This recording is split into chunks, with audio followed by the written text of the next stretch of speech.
On a chilly night in November 1981, the walls of Chicago's Checkerboard Lounge barely contained the magic unfolding inside. Muddy Waters, the undisputed father of modern Chicago blues, was performing a set when unexpected guests strolled through the door.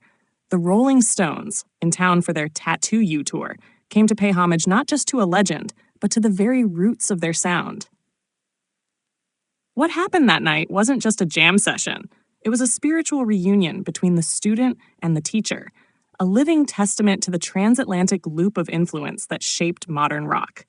Mick Jagger, Keith Richards, Ron Wood, and Ian Stewart joined Waters on the tiny club stage, kneeling at the altar of blues and giving fans one of the most unforgettable moments in music history. The Rolling Stones had idolized Muddy Waters from the beginning. In fact, they named their band after his 1950 song, Rollin' Stone.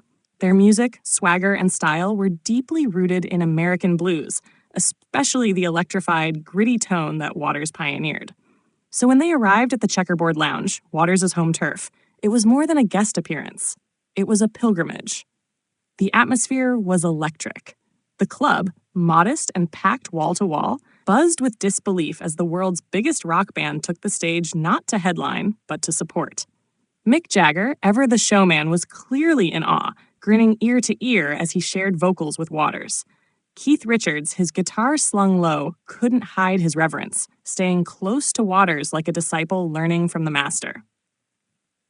They played classics: Baby Please Don't Go, Hoochie Coochie Man, Manish Boy, songs that shaped rock and roll before it even had a name. Waters' voice, weathered and raw, cut through the smoke and sweat of the room like a blade.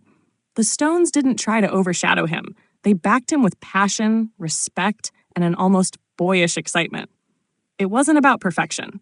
It was about groove, grit, and gratitude. You can see it in the grainy video footage that's now iconic.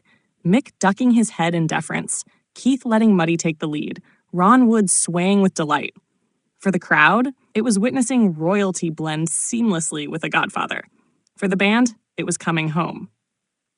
The moment wasn't lost on Waters either. Despite his status, he had often been underappreciated in mainstream American music circles. That night, the Stones brought him the recognition and audience he long deserved. It was a bridge across generations and genres, and it proved that true legends never fade. They just keep jamming. The night was immortalized in recordings and videos, eventually released as Lash Live at the Checkerboard Lounge, Chicago 1981. Fans and critics alike have hailed it not just as a concert, but as a cultural artifact, a symbol of blues' enduring power and its undeniable influence on rock music's greatest icons. More than 4 decades later, that evening still resonates. It reminds us that music is a living lineage, passed from hand to hand, stage to stage. And sometimes in the most intimate venues, history isn't just made. It plays itself out in real time, with a muddy guitar riff and a British rocker singing backup.